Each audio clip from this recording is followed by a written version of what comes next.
সিরিয়ার আকাশ হঠাৎ গর্জে উঠল। আবু আল দুহুর বিমান ঘাঁটির ওপর আছড়ে পড়ল আটটি ইসরায়েলি ক্ষেপণাস্ত্র।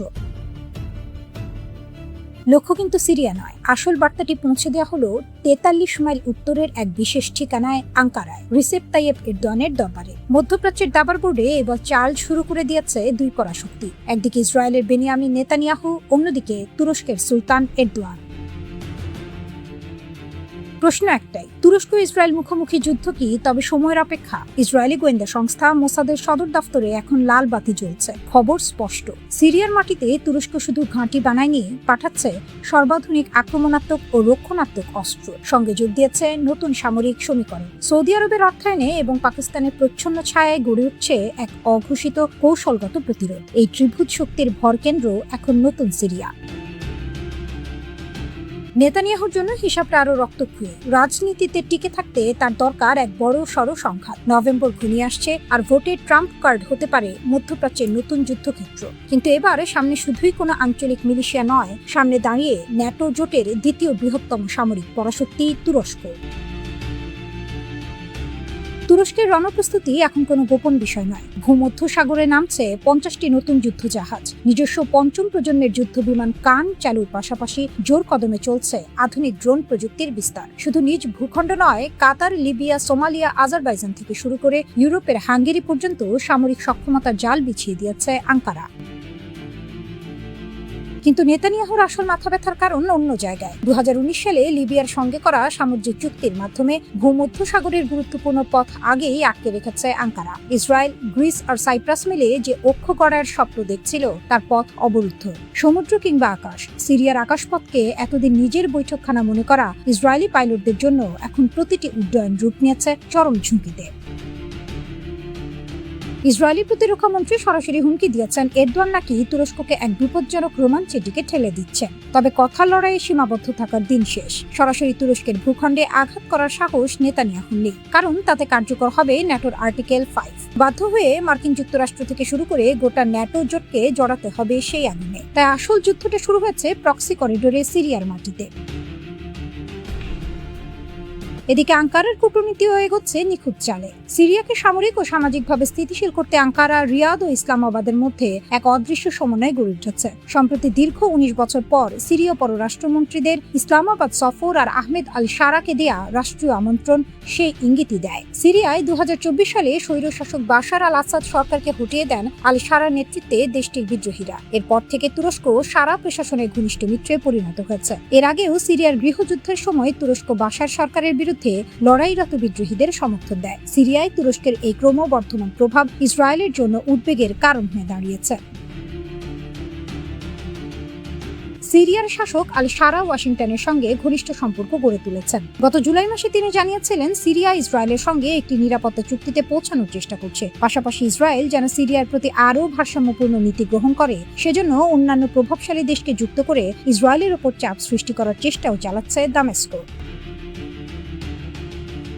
নেতানিয়াহু যদি মনে করেন সিরিয়ায় ছোটখাটো হামলা চালিয়ে এরদোয়ানকে পিছু হটানো যাবে, তবে হিসাব মেলানো কঠিন হবে। তুর্কি ড্রোন আর বিমান প্রতিরক্ষা ব্যবস্থার ছায়ায় মধ্যপ্রাচ্যের নতুন এই রণাঙ্গনে কে জিতবে তা ঠিক করবে সিরিয়ার আকাশ। তবে দৃশ্যপট পরিষ্কার, চাল চালছেন এরদোয়ান, আর প্রতিটি চালের পর নেপে উঠছে তেল আবিব।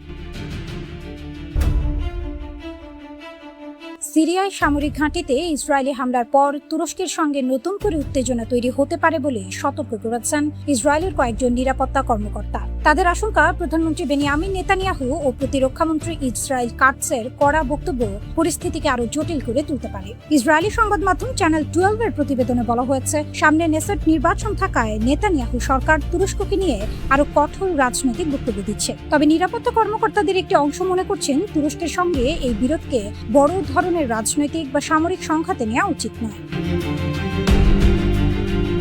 ঘটনাটি ঘটে সিরিয়ার ইদলিবে অবস্থিত আবু আল দুহুর সামরিক বিমান ঘাঁটিতে। ঘাঁটিটি তুরস্কের সীমান্ত থেকে প্রায় 70 কিলোমিটার দূরে। মঙ্গলবার সকালে সেখানে ইসরায়েলি হামলা চালানো হয়। ইসরায়েলি নিরাপত্তা সূত্রের দাবি, হামলার সিদ্ধান্ত নিয়েছিল দেশটির সামরিক বাহিনী। তবে হামলার বিষয়টি প্রকাশে বেশি আলোচনায় না আনার পক্ষেও মত ছিল কিছু নিরাপত্তা কর্মকর্তা। তাদের ধারণা ছিল এতে আঙ্কারার সঙ্গে সরাসরি সংঘাতের ঝুঁকি কম থাকবে। এ কারণেই হামলার পর নেতানিয়াহু ও কাটসের কঠোর বক্তব্যকে তারা ভালোভাবে নেননি। এদিকে তুরস্ক ও ইসরায়েলের বিরুদ্ধে আইনি পদক্ষেপের পথে এগোচ্ছে। গাজামুখী গ্লোবাল সামুদ ফ্লোটিলাতে ইসরায়েলি হামলার ঘটনায় প্রধানমন্ত্রী নেতানিয়াহু ও আরও একজন ইসরায়েলি আসামির বিরুদ্ধে রেড নোটিশ জারির জন্য ইন্টারপোলের কাছে অনুরোধ করেছে আঙ্কারা। উসমানীয় সাম্রাজ্যের সেই রক্তকরণ করা দিনগুলোকেই যেন ফিরিয়ে আনতে চায় আঙ্কারা, যখন তুরস্কের এক নির্দেশে কেঁপে উঠত পুরো ভূমধ্যসাগর। ইতিহাস যেন আবার চক্রকারে ফিরছে। তেল আবিবের গোয়েন্দা মহলে এখন চরম আতঙ্ক। তুর্কি ইগল কি তবে এবার সরাসরি ছোবল মারবে ইসরায়েলের বুকে?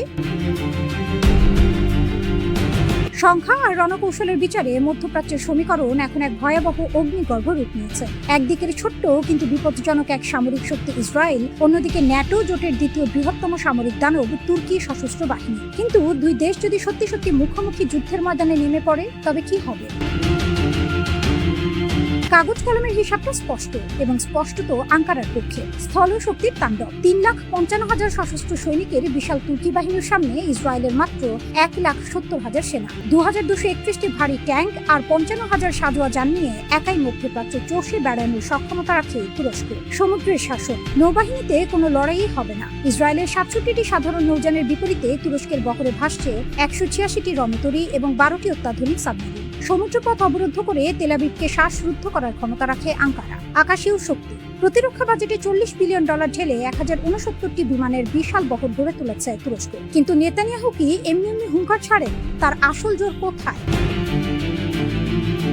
ইসরায়েলের ভরসা তাদের প্রযুক্তি ও গোয়েন্দা জাল। 280টি উন্নত ফাইটার জেট, নিখুঁত আয়রন ডোম প্রতিরক্ষা ব্যবস্থা এবং সম্ভাব্য পারমাণবিক সজ্জিত সাবমেরিন। প্রতিটি পদক্ষেপেই রয়েছে চরম আঘাত হানার সক্ষমতা। তবে সামরিক বিশ্লেষকদের সাফ কথা, আমেরিকার প্রত্যক্ষ ছায়া আর অর্থনৈতিক রিফুয়েলিং ছাড়া আধুনিক প্রযুক্তির এই ইসরায়েল বেশি দিন তুরস্কের এই জল, স্থল ও আকাশের সর্বাত্মক আক্রমণ সহ্য করতে পারবে না।